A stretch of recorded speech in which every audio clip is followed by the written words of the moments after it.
Hey, this is Connor with Kyoto Fishing Company. We're back again. Last week we showed you how to tie a jerk minnow, and as we stated in that video, it's changed over the years, and now I use a craft fur brush on that fly. So I wanted to show y'all how I do that. It's a little different technique, but I think it'll make your life a lot easier when it comes to tying flies. It speeds up the process a whole lot if you can do a little preparation on the front end. So the way I do this, rather than having a big dubbing brush, you see these tables and things you can buy online, and those are great and awesome if you have one. But the way we're going to do it today, all you really need are a couple of a little bit cheaper tools, and you can do it pretty much anywhere, and I think a little easier than using one of those tables to spin them up. So to start things off, we'll just kind of run through what all you need. So what we're going to do this one with material wise is just going to be really simple. Extra select craft fur and ripple ice hair. Doesn't matter on the flash though, as long as it's something really fine. Ice double work or angel hair, anything that's in that sort of really fine flashy material, it just spins up in the fibers really well. You do need a really sharp pair of scissors for this. Dubbing brush wire. This is 0.006 stainless brush wire. A pet brush, you don't have to have this, but it makes things a lot easier brushing this craft fur out. And the final thing, well, two things, a thumbtack and a table that either you don't mind sacrificing, putting a hole in it, or something that's already like a workbench or something like that, and that'll get you where you need to go. All right, so the other tool that I forgot to mention earlier is a dubbing twister. You can do this with a cordless drill. You can do this with anything really, but this is really handy and pretty inexpensive. Just get you one that spins really nice like this. That's why I like this one, because it's got bearings and a handle, so you can free spin it while you're still holding on to it. And then we're going to start, before we put any materials out, we're going to start our loop with your thumbtack. You're going to set your distance that the distance that your loop is going to be, the length of your dubbing brush loop. So you want your thumbtack to be however far away from the end of the table that you want your brush to be, because we're going to let our twister hang off the table here. So take your dubbing brush wire and just start that on the thumbtack. Get it as close to the table as you can, and you can kind of slide it down if need be. Make sure that's pretty secure.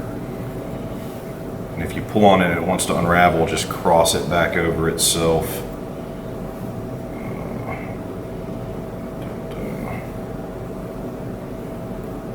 Like so.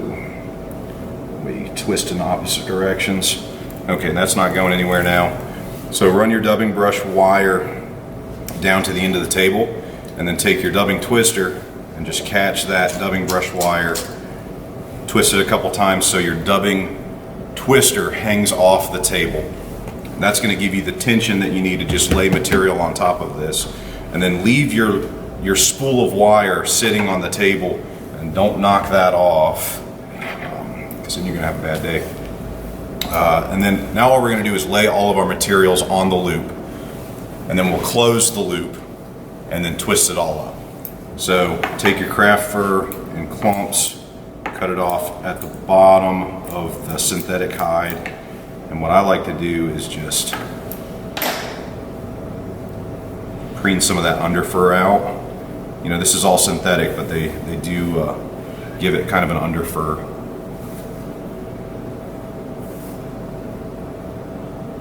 And it doesn't have to be all nice to start with. You can kind of finagle it around as you do this to a certain extent. And you got to eyeball it a little bit too. You know, some of this you just got to go by feel as far as how much material you want to get on there. But as you do it a couple times, you'll develop a kind of your own system as far as what you're looking for in whatever your flies are. And that's why I really like dubbing loops.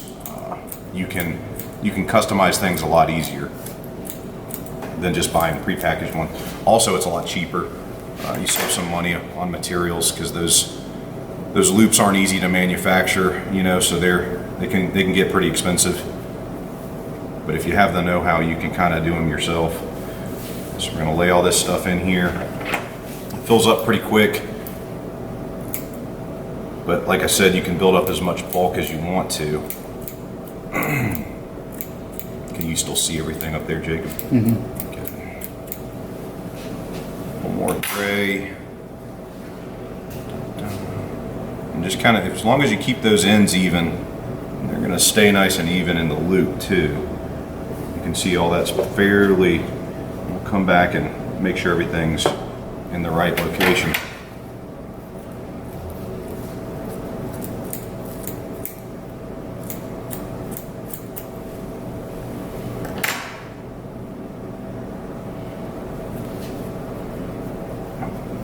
Okay.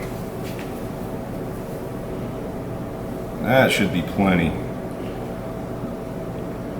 Matter of fact, it's probably a little too much. You want to leave yourself a little room on either end, so otherwise all of that stuff is just going to get tangled up when you build the loop. All right, so that's good on the craft fur. And then the secondary material, and you don't have to do this if you want to, but you can add some flash in here.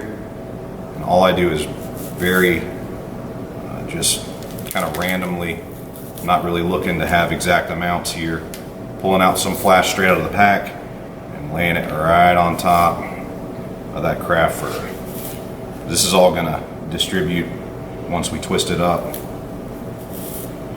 Laying full lengths of flash out here, so you can see it's sticking it right. It's right in the middle of the brush, the wire here. So the part that's sticking out the back is actually gonna be doubled up when we're spinning the brush up, if that makes sense. Fill in any blank spots you have. All right, and that's it as far as the material. And it's not gonna fall out of the brush because it's laying flat on a table, so it's good to go. And then all you're gonna do is take your spool of wire, and now we're gonna close that loop, come over, catch it on that thumbtack, and do a little final adjustment if you need to with the length of your material. If you want to shorten it up, pull it back. If you want to lengthen it, get as close as that to that wire as you can. And that looks pretty good, so I'm going to start spinning it. Take the first couple of spins on the table. Whoops, my top came off. And then I'm going to stand up and just twist it and lift as I'm twisting it.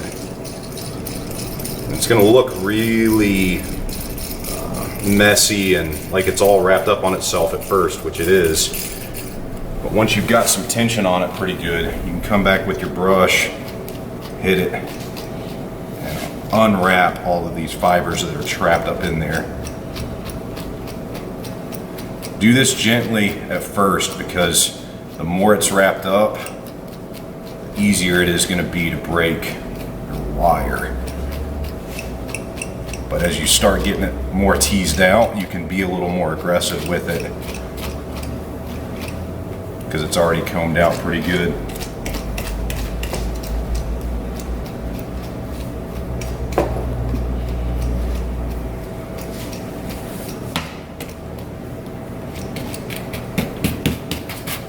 I'll actually lay it on the table, brush up and down it too. It really helps those fibers stick out.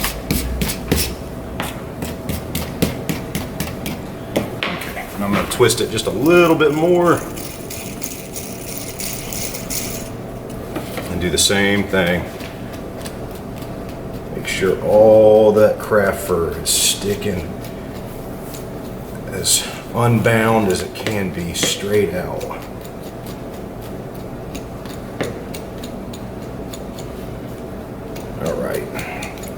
That's pretty good. That's what we're looking for. Again, a nice distribution of materials. This is going to make a really good fly. It's a little thicker on one end than the other, but that's all right. You know, you're going to get this dialed in the more you do it. Now, the last thing I'm going to do is, before I cut the loop, and this is why I use this stainless wire, it binds up on itself nicely to where it won't unravel. If you do this with thread, it's just going to unravel. You really got to do it with wire. But I'm going to take tension off of the dubbing twister, and it'll unspin a little bit. So overspin it, because once you take that tension off, it is going to unravel a little bit. But if you overspin it, it's not going to come unraveled all the way. So I'm going to do one final little tease, and now when I cut it, it's not going to come undone.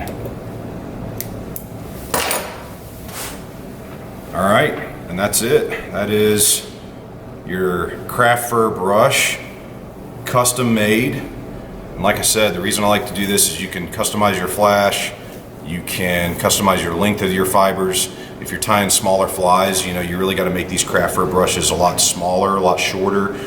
You can make them more dense, you can make them more sparse, and you know, maybe you can save a little money doing it too.